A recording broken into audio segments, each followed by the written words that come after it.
Bonjour. Aujourd'hui, il est plus important pour nous de pouvoir faire face à la crise que subit le monde aujourd'hui. Et il est important de dire aux uns et aux autres un certain nombre de choses par rapport à l'agriculture biologique. Très souvent, beaucoup de mensonges, d'arnaques ou bien même de fausses croyances sont émises au niveau de l'agriculture biologique. Et ma foi, je pense que cela a fait pouvoir décourager un certain nombre de personnes à s'y lancer dans la production de l'agriculture biologique. Alors ici, je vais vous énumérer 5 à 10 éléments qui permettent de pouvoir montrer que l'agriculture biologique est un secteur porteur, mais sauf qu'il est important pour nous de pouvoir avoir une meilleure approche de production par rapport à cette agriculture biologique. L'un des premiers mensonges qu'on a eu à faire à croire au niveau de l'agriculture biologique, notamment en Afrique, avec l'expérience que nous avons dans plusieurs pays, c'est de faire comprendre que lorsqu'on veut faire une production biologique en agriculture biologique, qui dit produire bio, dit produire à coût élevé. L'un, ça c'est un premier mensonge parce que l'approche que nous avons de l'agriculture biologique est une approche calquée de l'Occident. Il est donc important que nous puissions savoir que si on veut produire bio, on va produire moins et on va être plus compétitif que ceux des autres producteurs du conventionnel. Et pour arriver à cette étape, il est important qu'on puisse développer une deuxième chose, et un deuxième élément qui vient, c'est de pouvoir en deuxième position donner toutes les armes aux différents producteurs et casser la culture de vouloir cacher. Malheureusement, en Afrique, nous avons ce problème de vouloir cacher et c'est la bêtise qui est la chose la mieux partagée. Aujourd'hui, il est important que l'agriculture biologique puisse se restructurer, on puisse se remettre entre les mains des différents agriculteurs le pouvoir être indépendant sur leur système de production et avoir une clairvoyance. Par contre, ce qui est fait aujourd'hui, les enseignements qui sont faits au niveau de l'agriculture biologique sont des enseignements complexes, difficiles à mettre en place, ce qui permet à ce que les agriculteurs ou les personnes qui veulent se lancer se découragent facilement. Et pourtant, on a des ressources locales disponibles dont on ne valorise même pas pour pouvoir produire en agriculture biologique. La troisième des choses, c'est de penser que lorsqu'on fait une production biologique, ou le troisième mensonge ou arnaque, si vous voulez, qu'on fait au niveau de l'agriculture biologique, c'est de penser que produire bio, c'est pour pouvoir cibler un marché de niche pour les riches. Produire bio, c'est pour pouvoir cibler un marché pour ceux qui ont un pouvoir d'achat. L'une des choses qu'on doit comprendre, c'est que si on veut attirer beaucoup de personnes à pouvoir faire une production biologique, il est important pour nous de pouvoir développer ce qu'on appelle donc le marché biologique pour tous. Parce que très souvent, lorsque nous sommes dans des pays comme le Cameroun, la Côte d'Ivoire ou le Gabon, vous allez voir pour ceux qui produisent des cultures comme ananas biologiques, c'est pour l'exportation. Comment est-ce qu'on va être respecté si on a produit de manière biologique pour pouvoir exporter? Quand même, remettons-nous en cause. Donc, ce qui est important, c'est que si on fait des productions comme des cultures d'ananas ou toute autre culture, qu'on puisse pouvoir réduire nos coûts de production et produire pour le marché local. La quatrième des choses qui est importante, c'est de pouvoir cibler une agriculture biologique pour un marché précis et concis. Je sais, pour ceux qui ventilent l'idée selon laquelle ils doivent donc avoir un marché pour l'agriculture biologique et dans ce marché de l'agriculture biologique, le coût de production, le coût des produits qui sont vendus sur ce marché doivent avoir une augmentation de 25%. Et c'est même recommandé dans les types de certificats bio et autres.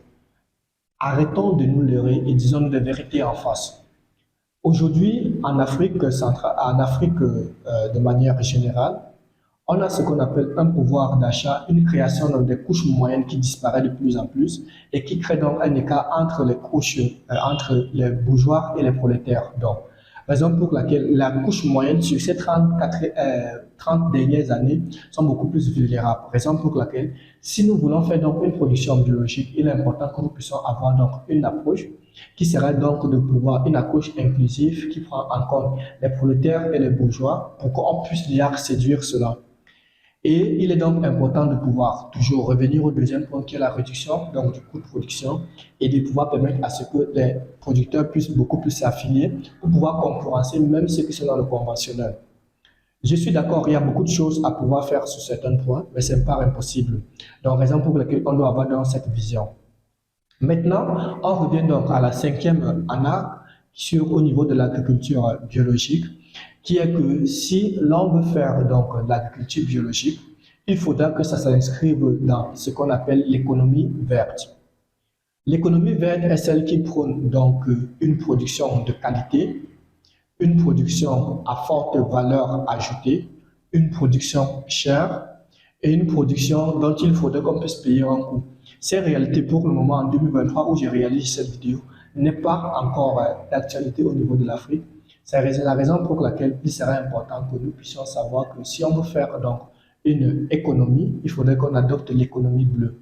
Dans nos différentes vidéos, on va revenir en détail sur cette économie bleue qui voudrait qu'on puisse réduire considérablement le coût de production, on puisse produire de manière biologique et on puisse inclure tout le monde.